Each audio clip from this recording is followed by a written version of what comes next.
Hi everyone, let's get started then. Yeah, it's good to see so many of you have joined us today. Yeah, let's get started.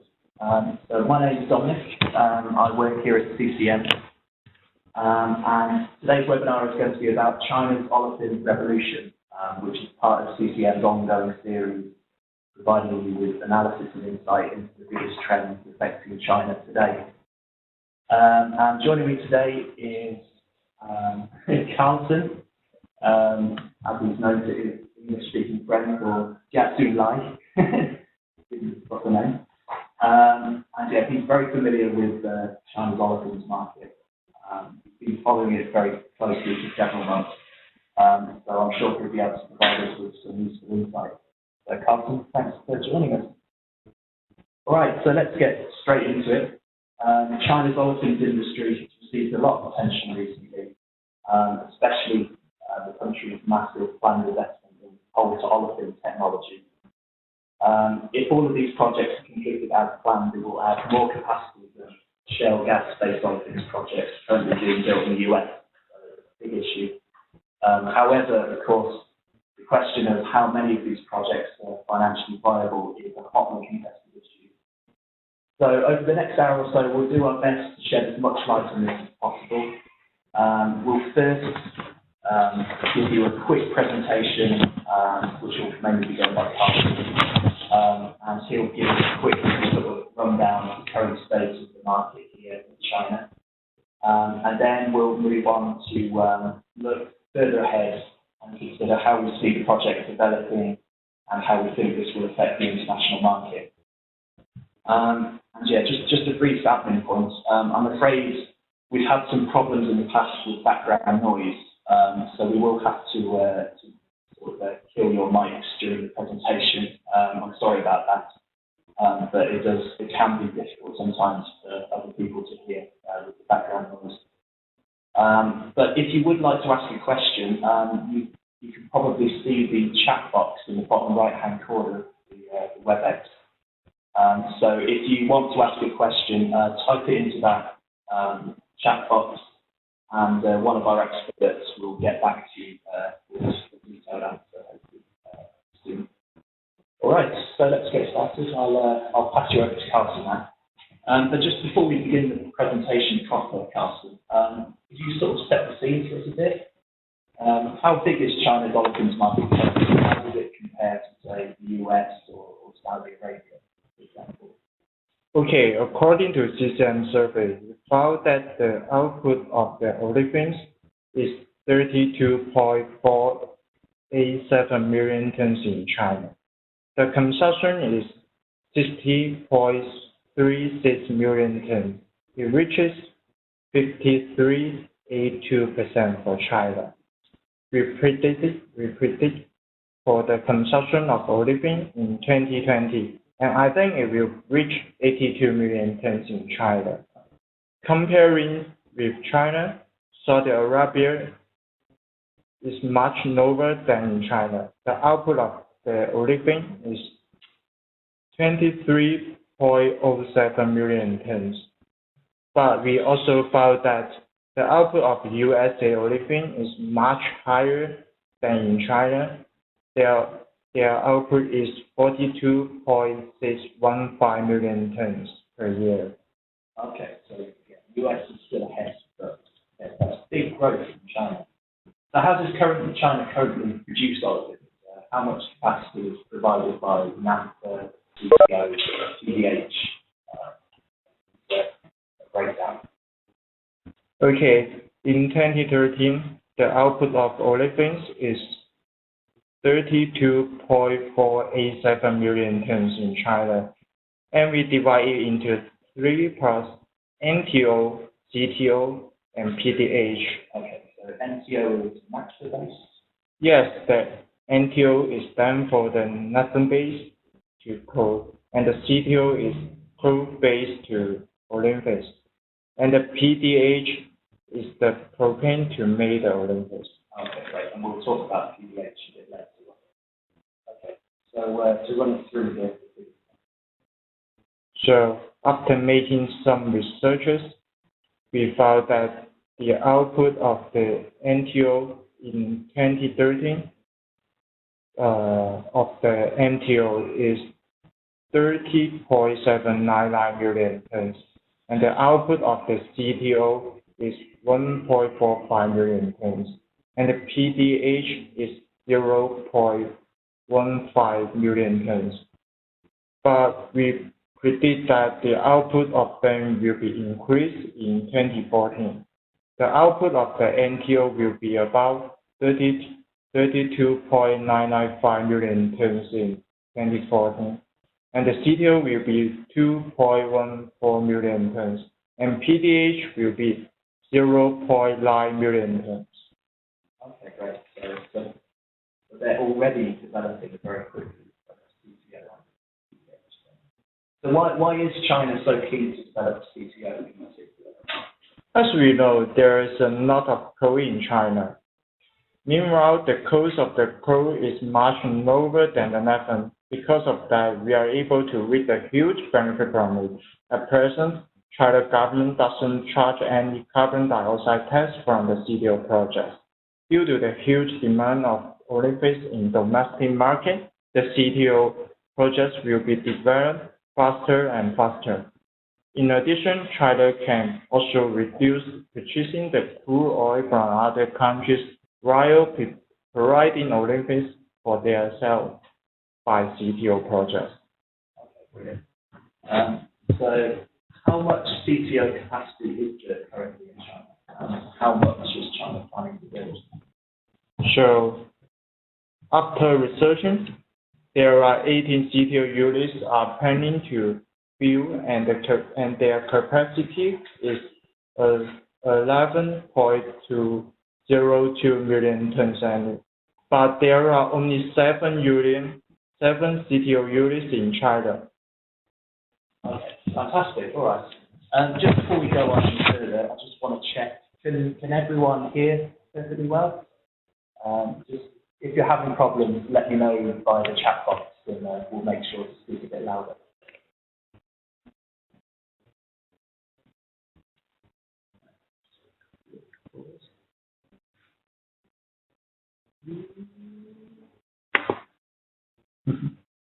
Okay, Nicole.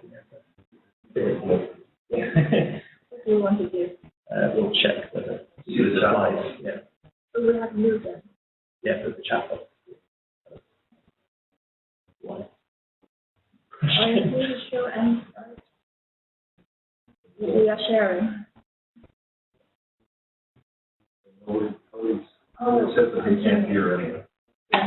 Yeah. Continue on. Okay, great. Yeah, sorry about that. I just wanted to make sure you're all hearing it okay. All right, so Carlton, I think, do you want to crack on with the presentation and run us through how the market is developing at the moment? Yeah. Sure. Let's continue.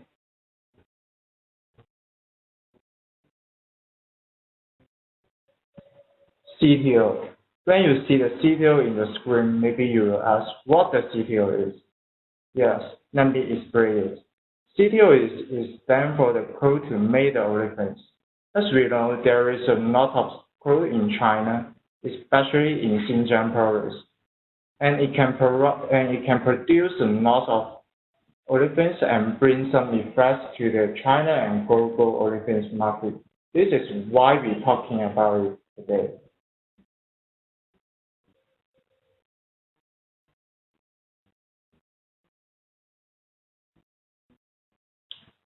Maybe you listen to my introduction and you will know there are 3 production rules in China.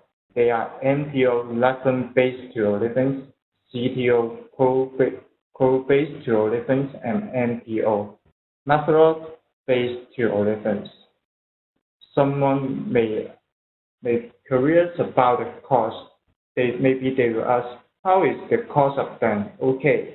Let's compare CTO with the other 2.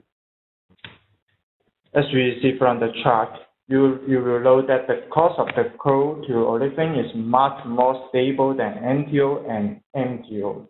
Especially the cost of NTO is always fluctuating because the cost of the methanol in China is imported from other countries such as Iraq, Saudi Arabia, and so on. According to CCM statistics, in the past 30 months, the production cost of China olefins, including ethylene and propylene, can be averaged as follows.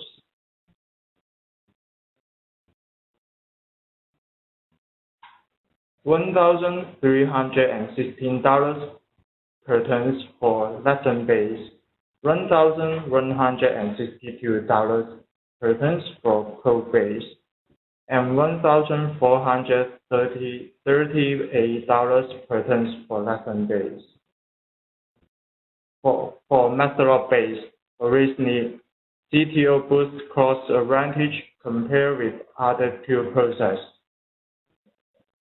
Presumably, the naphtha base will just become more expensive as time goes on. Yeah. After showing the cost of three production routes, maybe you are very interested in the price of olefin. Let me show you the price trend about the ethylene and propylene from January to 2013 to June 2014 in China.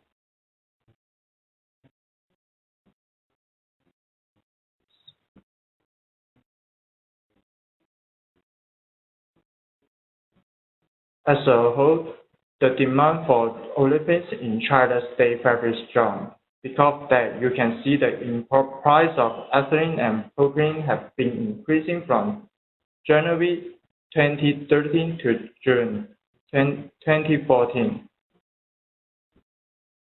As these reasons, the output of the ethylene and propylene keep on increasing.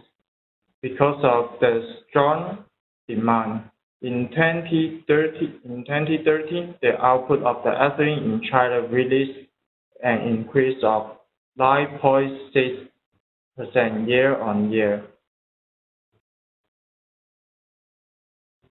And we predict that the output of the China ethylene will be more than 25 million tons in 2020. From this chart, we also see that the output of the propylene in China saw a year-on-year rise of 7.8% in 2013. In 2020, the output of it will be about 35 million tons. According to this chart, we draw a conclusion. The demand of the ethylene and propylene is very strong. Because of that, the output of them will keep on increasing in 5 years.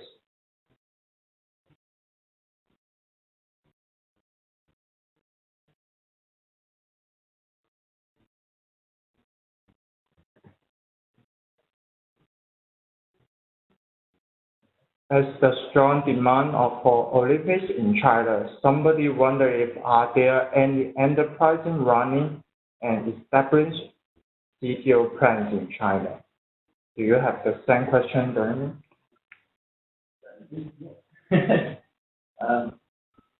Yeah. So let's quickly run through the companies that are currently developing CTO. It looks like we've got a large number of companies that already started constructing these projects.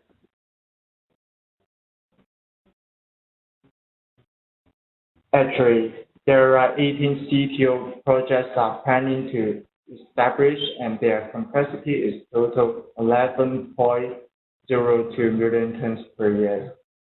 From this chart, you can see the major enterprises which are established to CTO plants in China.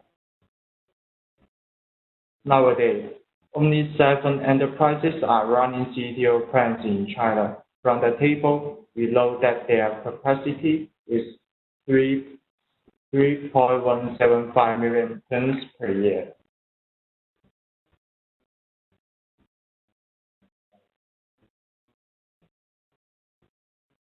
As the strong demand, the equivalent consumption is much higher than the apparent consumption in the past. So the balance of supply and demand is always in the negative position. But when the CDO projects are putting into operation, I believe that the situation will be improved in the future. That's an interesting point, yeah. So, but at the moment, even though China is building so much capacity, the demand is actually increasing faster than the supply. So it'll be interesting to see what happens. But we can get on to that later. Yeah. This is the chart for the ethylene. The situation of the ethylene is the same as the propellants.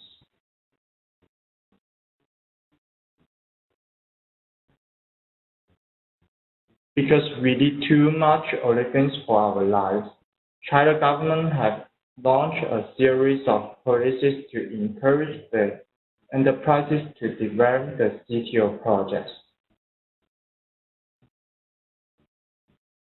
In 2006, the Notice on Enhancing Management over Coal Chemical Project Construction to Promote Healthy Development released by the National Development and Reform Commission.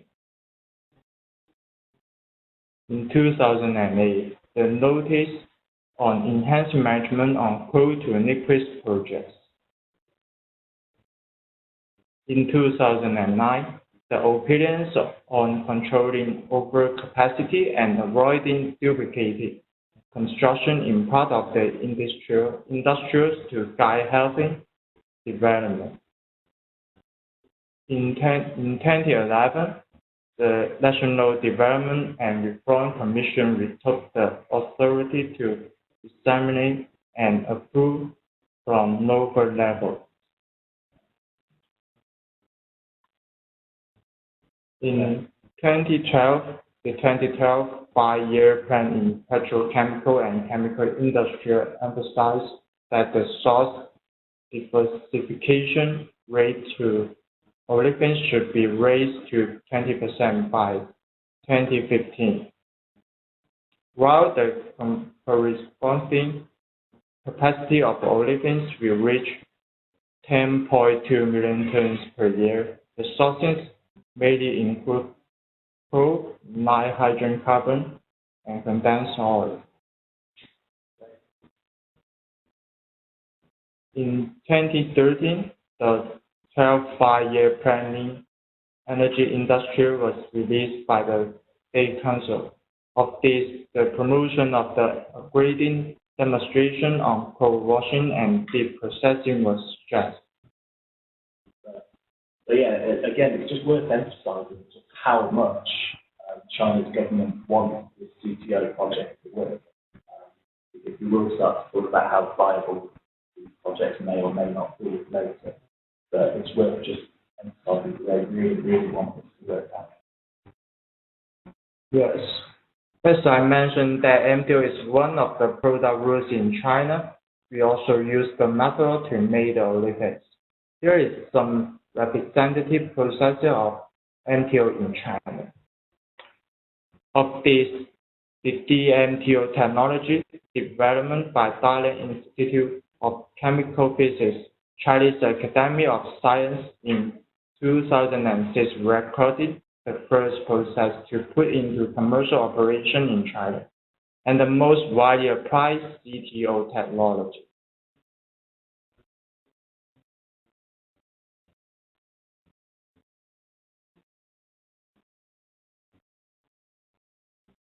Recently, China is more and more concerned about the PDH projects. From the words, maybe someone will be confused. Let me explain what the PDH is.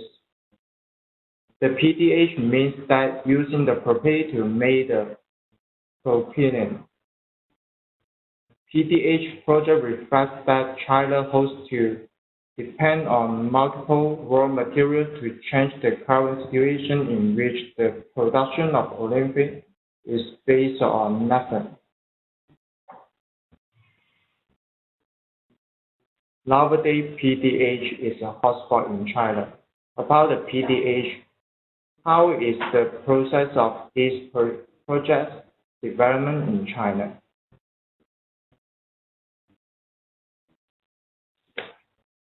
Here is the PDH project list in China. Maybe we should pay attention to the first enterprise in the list.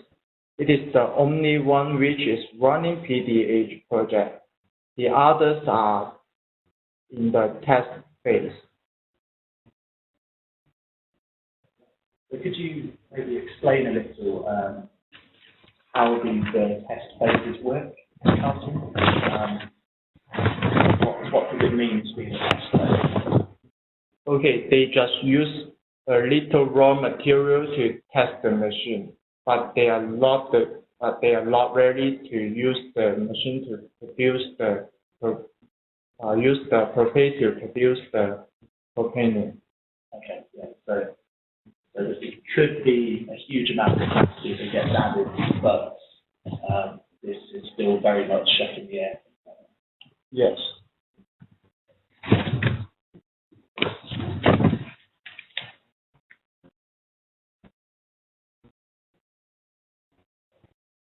So how important do you think this is in the overall market at the moment for China? How does it compare to both CTO or naphtha? Actually, the PDH and methanol to olefins are supplements in China olefins market. PDH is propane to make propylene. The raw material propane is mainly from other countries. Therefore, it will be influenced by the price of LPG. At present, there is only one PDH unit in operation in China. Comparing to PDH, CTO project also produce ethylene and the propylene. It means that the propane is just a part of them. Moreover, CTO is the major one in domestic market. In the future, we can produce more and more propane with all PDH units as are constructed as planned. So it largely depends on the price of propane going forward. Okay, great. So if all PDH project put into operation, we predict that output will be 35 million tons in 2020.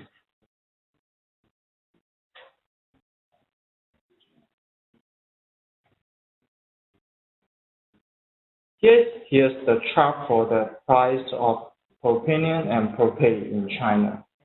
On the basis of CCM's analysis, as of May 2014, the price difference from propylene and propane reached $465 per ton, and the average price difference in January to May 2014 reached $499 per ton. From these figures and tables, we can see that since 2013, the price difference remained at over $300 per ton.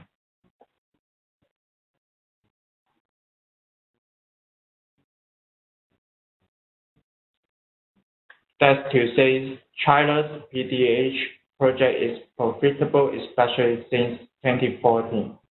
It is easy to understand why PDH is a hotspot in China at present.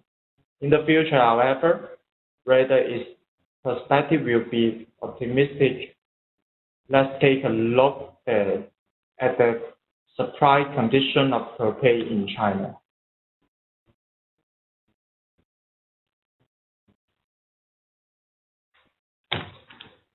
Great. Right. Well, thanks very much for that, Carlson. That's fantastic. So let's sort of look further ahead now. Let's go back to CTO quickly. If all this extra CTO capacity is constructed as planned, what effect will this have on the world olefins market? Will the capacity simply rise in line with China's rising demand, or will it also impact the international market? Actually, if all this extra CTO capacity is constructed as planned, the import volume of olefins will be reduced by China. As a result of reducing importing, the global olefins trade pattern will be changed. The price will be fluctuated because the olefin is oversupplied in the global market. Okay, yeah, that's an interesting point. So, maybe a silly question, but how will this boom in CTO in China affect the large number of shale gas to olefins projects currently being planned in the US? Because I know the media likes to portray it as a great rivalry between the two countries. Okay. According to the analysis, the cost of the shale gas to olefins project is definitely lower than CTO projects. Nowadays, the cost of the shale gas to olefins project is about $6 per ton, but the CTO project is about $1,200 per ton. Because of that, CTO will bring some influences on the contrary. The shale gas to olefins project plays an important role on global olefins and polyolefins market. Moreover, it has a huge advantage on its cost, and the price could be adjusted. So it is more important than CTO in the global olefin market. Okay, right. So it's not much of a threat to shale gas in America then. All right. So recently, another sort of hot topic has been the fact that several analysts in the West, including HSBC, have suggested that due to the high water consumption and high levels of pollution and carbon emissions that's produced by CTO, and the high transportation costs of moving materials from West China to East Africa, they believe that many of these CTO projects are actually not financially viable and will probably not be completed. What's your opinion on this? The amendment of policy brings some effect to the CTO project which are pending. Regarding to the policies, the examination and approval of the CTO project will be stricter. The preferential policy is cancelled and taxes will be increased. Actually, the cost of the CTO will be increasing because of this reason. Oh, so okay. So the government is going to maybe not support it as much, but we still think that these projects will be completed. It will just be a higher production cost. Okay. I know also that Nanjing Tech University and Harbin Institute of Technology are developing some new technologies that they claim will dramatically reduce the water consumption and carbon emissions of the CTO production projects. Do you think these are realistic? Do you think they'll be implemented? Yes, of course. At present, these technologies are still at the development phase. I believe that it would be constructed in the not distant future. China attaches great importance to CTO projects. CTO projects are put into commercial operation just a few years, and I think they will be improved in the future. Okay, great. And yeah, the government has placed a lot of importance on environmental protection and sustainable economic growth. And again, do you think the government's environmental policies will affect CTO projects? Yes, of course. The implement of environmental policy brings some influences to CTO projects. All enterprises will make adjustments to facilities in order to reach environmental protection standards, but it will increase the cost. On the other side, it drives the manufacturers to improve their technologies to eliminate the energy consumption and pollution. That's the most effective way to save the cost of the CTO project. Fantastic. Okay, that's brilliant, Carson. Thank you. All right. Well, let's just get rid of this slide quickly. And yes, just a reminder. If you would like to ask our experts any questions at all, please feel free to insert them into the chat box in the bottom right-hand corner.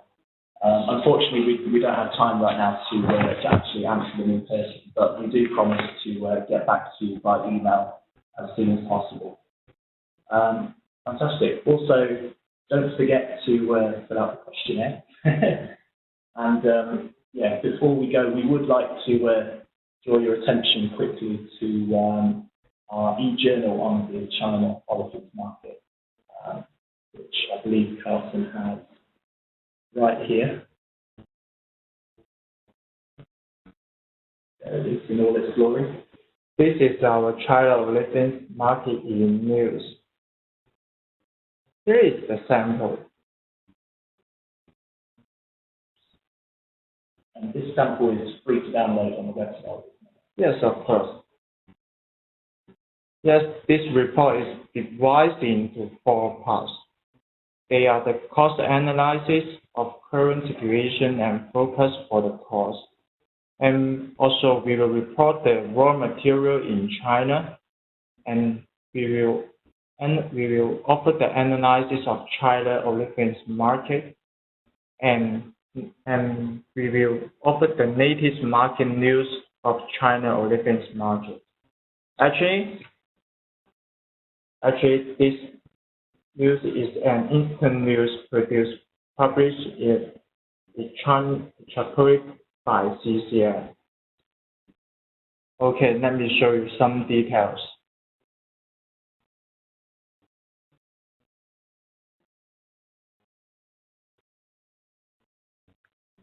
Here is our olefins cost analysis. We will show you some articles and make the analysis from the data. As you see, you will find some track in this article.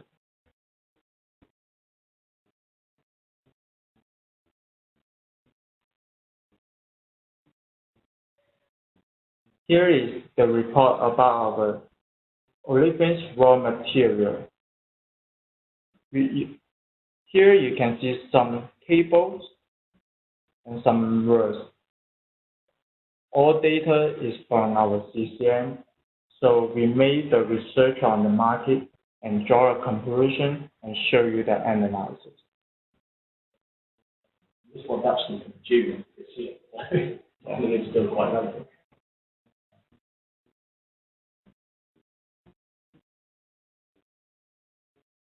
This is the analysis of China olefin market. So you can see the price of about the ethylene, propylene, and olefins.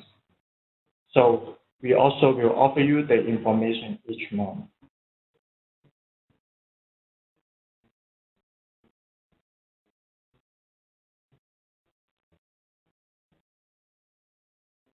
And last, this report will show you the latest market news of China olefins. Actually, CCN chooses the naphthalene crude and importing methanol-based olefin products to carry out the cost of analysis, along with the price changes of raw materials and byproducts. CCN drafts the trend graph concerning the production and production costs of 3 major processes adopted in production of ethylene and propylene. Furthermore, we pick up historical data to plug into the cost analysis model developed by CCN and show you the predictions in the following 2 months. In particular, the latest market and company dynamic will be centered, and experts will be invited to make deep analysis in this report. Okay. Yeah, once again, thank you to everyone for joining us today. And thank you to Carlson for giving us some really interesting insight there. And yes, once more, if you would like to ask a question, feel free. And please give us some feedback on the questionnaire. Be gentle. And yeah, our next webinar will be in December. And that will be about lithium-ion batteries, which is a fast developing industry here in China. Okay. Okay. And yeah, I'm not sure who we've got for lithium-ion, but yeah, I'm sure hopefully we'll have one of our experts in to talk about that. And lastly, yeah, the sample will be available to download at the cmchemicals.com. You'll be able to go onto the e-journals section of the website and download it from there. Also, we do have a polling feature, so please do that. It'll run for the next 5 minutes. And yeah, it's a really useful way for us to get feedback from you guys, because we are trying to make it. Okay, all right, that's about it from us. Please, like I said, please do fill out the questionnaire and give us some feedback before we go. And yeah, one last time, many thanks to Carlson, and yeah, do join us in December.